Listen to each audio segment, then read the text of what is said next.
Minsan, kahit ikaw gumawa, ikaw nag-prepare lahat, pero may mapapansin ka, may pagkakaiba. Diba? So, ito po ang ating gabi at gagawa po tayo ng gabi or taro cake. Or tinatawag nila sa Chinese na wo tao ko. So, ito po ang mga sangkap na gagamitin natin para pambalasa at flavor sa ating ubi or taro cake. Or in Chinese, wo tao ko. Okay, i-prepare na po natin. Yung pinagbabaran pala, malinis na po yan kasi hinugasan ko muna bago ibabad. Overnight po ang pagbabad. Kukunin ko po ang mga water niyan kasi pwede pa yan gamitin mamaya as liquid content ng ating iluluto.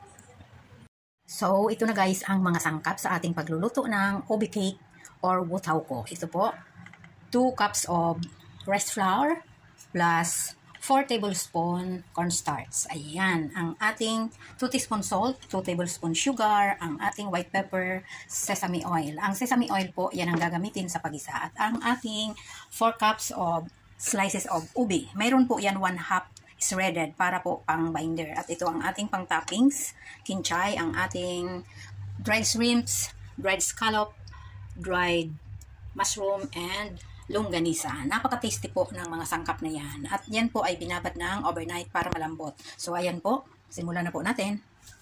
At yan po, diluted natin sa 2 cups of liquid. At yung pinagbabaran po ng mga dried mushroom and yuchi or scallop, ayan, ginamit po natin. Yan po ang ating liquid content mamaya para sa ating pagluluto. Ayan po, ito ang sekreto na igisa ng mabuti ang ating mga ingredients para lumabas ang aroma and become so flavorful. Ito po pwede nang pagsabay-sabayin. At itong shrimps. Ayan, okay na po siya. Maghiwalay na po tayo ng mag-set aside pala. Hindi maghiwalay. Mag-set aside na tayo ng ating 4 toppings. At ito po, nag-set aside ako para pang toppings mamaya. So, ayan, idagdag na natin ang ating ubi para igisang muli. Ayan po. At dito po tayo maglagay ng asin para po direct sa ubi yung timpla. Ayan, tsaka asukal. Ayan, igisang muli po. At sa paraang ito po, para maging firm ang texture ng ubi. Para hindi siya super durog. Para mamaya, pag naluto na siya, you can still feel the solid content sa ating pong wo tao ko. Ayan. Napakabango niya at malinamnam. Dahil po nung panahon, ito sa sarili kong opinion lang or sarili kong analysis. Wow, English yun. Nung mga panahon, di ba, hindi pa naman usong masyado ang cake. Yung cake na yon. So, ito ang kanilang cake noon. Sa hapagkainan, traditional. Ito po ang mga hinahanda nila. Kumbaga, hawi sa root crop, sa sariling mga produkto. Di tulad ngayon, ang dami na natin iba-ibang klase ng cake. At kapag ganyan na po guys, pwede na natin idagdag ang ating mahiwagang binder. Ayan. Yan po ang magpapa-bind sa kanya para maging itsura ng cake. Ayan. Para namumold siya. Kaya nilalagyan ng flour. Ayan guys.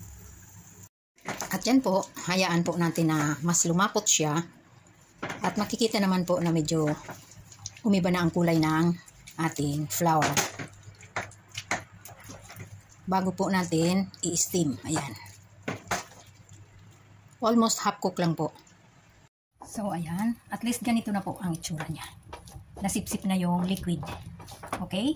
Lagay na natin sa molder. At ayan po, maglagay tayo ng oil sa ating molder. So, ito na po. Double formula po pala ito. So, 2 molder din ang magagawan. Dapat didiinan po yan masyado para siksik. Walang butas-butas para mas maganda mamaya pag na-slice. Ayan, ganyan po dapat para siksik.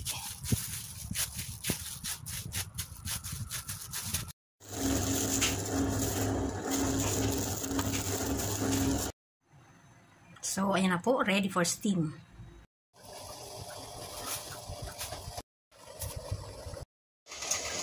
So, after 30 minutes, it's done.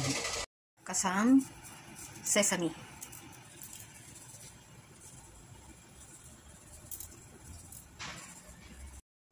I strictly follow the formula.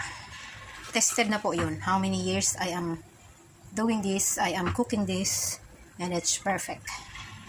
Ayan.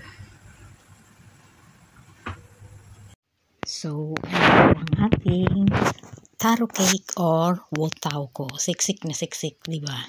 Wala siyang butas-butas. So, ipiprito na po yan natin.